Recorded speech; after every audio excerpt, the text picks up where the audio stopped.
Joe Rowling lays out such a kind of sure roadmap. You know, there's what's right and what's wrong. You know what he wears, sort of. You know what his hair is like. You are, you're told that he never really raises his voice above. He doesn't really shout that much. So there are rules to play, and once you live inside those rules, and then you know, you're as focused as he is.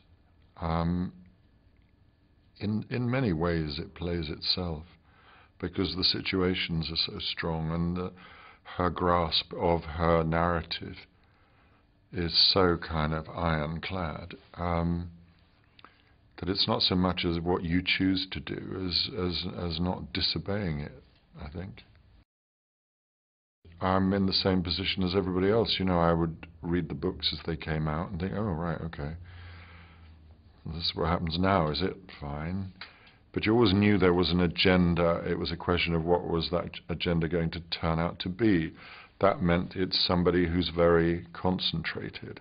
You know that he lives a solitary kind of existence. You're not quite sure what the details of that are. But, you know, he doesn't have much of a social life. And he's only got one set of clothes, clearly, which last quite well.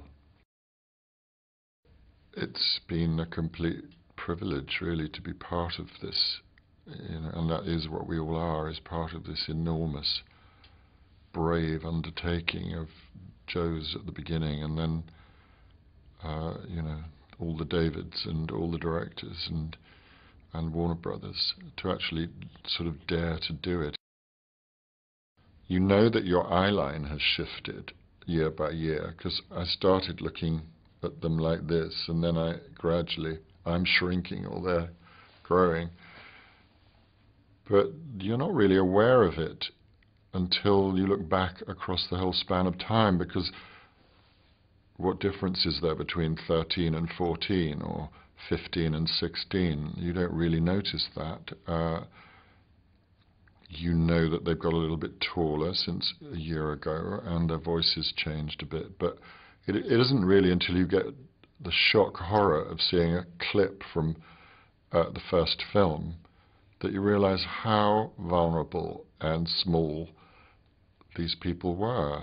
And now I'm looking at a situation where, certainly with Emma off at university and Dan dancing his way through a Broadway show 8 times a week, you know, it's like the world has shifted. You know, as a drama student or as a schoolboy, I was sitting up in the cheap seats watching Maggie Smith and Michael Gambon at the National Theatre. So to then find yourself working with them and them becoming friends, and of course Michael has the wickedest sense of humour, and Maggie is one of the wittiest people alive.